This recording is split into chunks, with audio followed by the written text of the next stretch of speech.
Pertanyaan saya, bagaimana membimbing suami supaya dekat ke agama? Ya bimbing. Dan apakah saya harus bekerja dan meninggalkan anak-anak untuk memperoleh rezeki yang halal, tapi suami tidak mengizinkan? Apa yang harus saya perbuat Pak Ustadz, dan apa saya menuruti suami atau saya coba untuk bekerja? Pertama, pasti ada hikmah di balik setiap kejadian yang Allah tetapkan untuk kita lalui. Tidak mungkin suami ibu dipasangkan dengan ibu atau ibu juga demikian, kecuali di balik itu ada hikmah kebaikan. Mungkin kekurangan di suami ditutupi oleh ibu, begitu sebaliknya supaya di situ mengumpulkan amal soleh. Orang cari amal soleh keluar, ibu diberikan di dalam. Ya, maka dengan itu jangan putus asa, karena Asyah pun sampai akhir hidupnya tidak pernah putus asa untuk mendakwahi Firaun. Firaun itu sekejam apa? Kejamnya luar biasa, hobi bunuh orang, ngancam orang, nyiksa orang.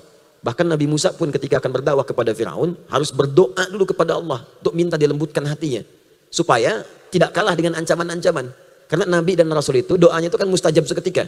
Kalau sedikit tersinggung aja, ya Allah ini Firaun bosan sekali, saya wafatkan sekarang, wafat. Ya. Cuman nggak ada hikmah buat kita untuk dipelajari.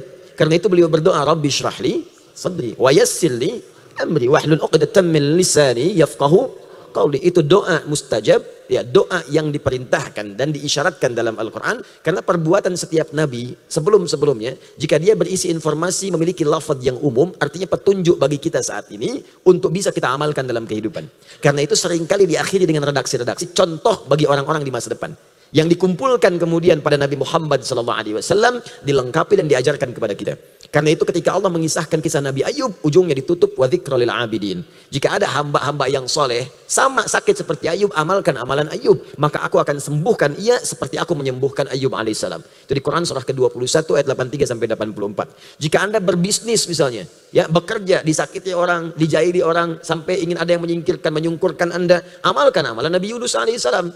Jika ada yang mengatakan seperti itu kata Allah, maka saya akan selamatkan dia. Wa kadzalika nunjil mu'minin. Jika ada orang beriman mengamalkan amalan zikir seperti Yunus alaihissalam, aku akan berikan keselamatan dan kesuksesan yang sama seperti aku berikan kepada Yunus. Karena itu yang pertama, apa yang harus ibu kerjakan, jangan putus asa. Mungkin di situ ada bagian pahala terkumpul untuk mendapatkan surga yang ibu dambakan. Alhamdulillah. Pertama berdoa kepada Allah Subhanahu wa taala. Bangun malam, tunaikan tahajud.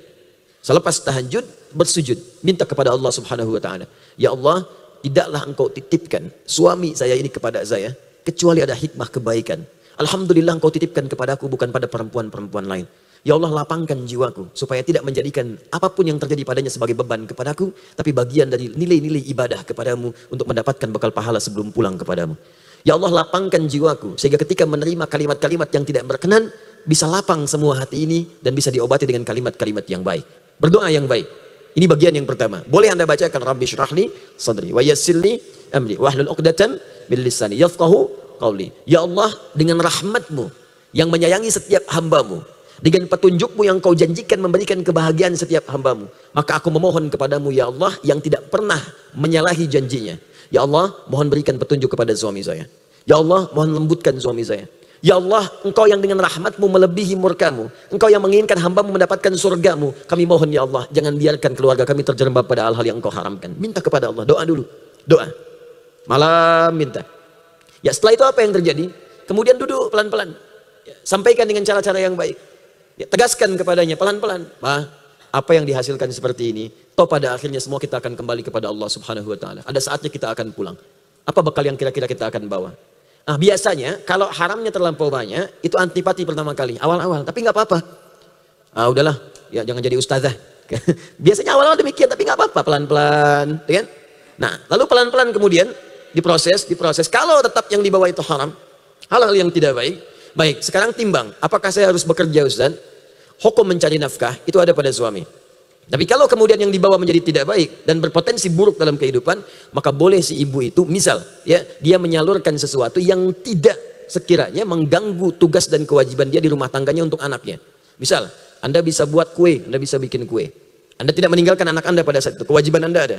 Anda bisa jualan online misalnya, atau bergabung dengan sesuatu, jadi agen yang sekiranya bisa menyalurkan, yang Anda tidak keluar banyak di situ untuk bisa menghilangkan tugas-tugas rumah tangga. Dari situ kumpulkan, nabung, ya, simpan. Berikan kepada anak Anda, berikan kepada Anda sendiri yang Anda makan dan sebagainya. Apa yang disimpan diberikan oleh suami, coba sisihkan simpan. Sampai terkumpul, lalu tunjukkan kepadanya. Ini yang papa kumpulkan, Boleh jadi kemudian tidak banyak membawa manfaat untuk kehidupan kita. Silahkan Pak, mau sebanyak apa lagi, Papa simpan saja. Untuk kebutuhan kita, untuk makan dan sebagainya, Alhamdulillah Allah kirimkan dari sisi-sisi yang lain.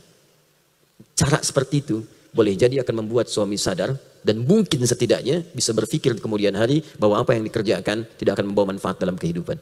Maka saya berkata kepada para suami yang hadir pada saat ini, bertakwalah kepada Allah Subhanahu wa taala. Jangan biarkan dosa hadir di rumah tangga karena peran Anda yang mungkin terbawa sampai dengan menghadap kepada Allah Subhanahu wa taala. Allah taala alam bissawab.